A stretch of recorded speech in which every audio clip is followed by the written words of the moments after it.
নির্বাচনে কত আসন পাবে বিজেপি তার উপর কি নির্ভর করছে ভারতীয় শেয়ার বাজার?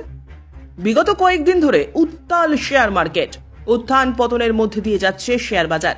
স্থায়ী হচ্ছে না শেয়ারের দর, সাপ লুডুর খেলার মতো আচরণ করছে শেয়ারের দর। ব্লুমবার্গের তথ্য সংগ্রহ করা অনুযায়ী ভারতীয় শেয়ার বাজারের নেট শর্ট পজিশন কন্ট্রাক্টের সংখ্যা বেড়ে হয়েছে 2,12,224 বৃহস্পতিবার পর্যন্ত।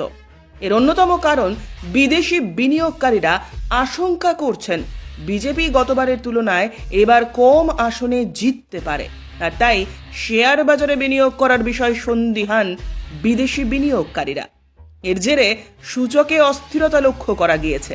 যদিও কয়েকদিন আগে শেয়ারের পতন নিয়ে মুখ খুলেছেন অমিত শাহ নিজে। বিজেপি আসছে দাবি করেছেন কেন্দ্রীয় স্বরাষ্ট্রমন্ত্রী। তিনি জানিয়েছেন, আপনারা শেয়ার কিনে রাখুন, সরকার ঘুরলেই বাজার ঘুরে দাঁড়াবে, শেয়ার বাজার ঘুরে দাঁড়াবে আশ্বাস দিয়েছেন কেন্দ্রীয় অর্থমন্ত্রী নির্মলা সীতারামনও। তারপরেও বাজারে স্থায়িত্ব আসছে না। গত এপ্রিল থেকে ভারতীয় শেয়ার বাজারে বিদেশি বিনিয়োগকারীরা $4 বিলিয়ন শেয়ার বিক্রি করেছেন, বা অন্য দিক দিয়ে দেখতে গেলে $4 বিলিয়ন বিনিয়োগ তুলে নিয়েছেন।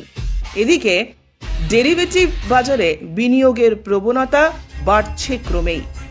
এইভাবে 2012 সালের পর এটাই সর্বোচ্চ net short position.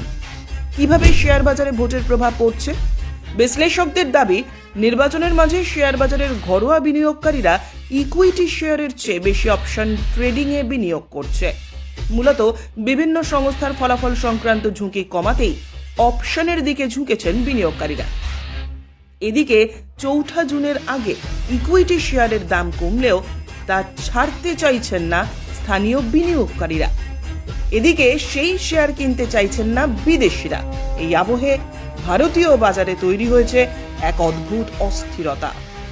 Bureau report, উত্তরের প্রহরী।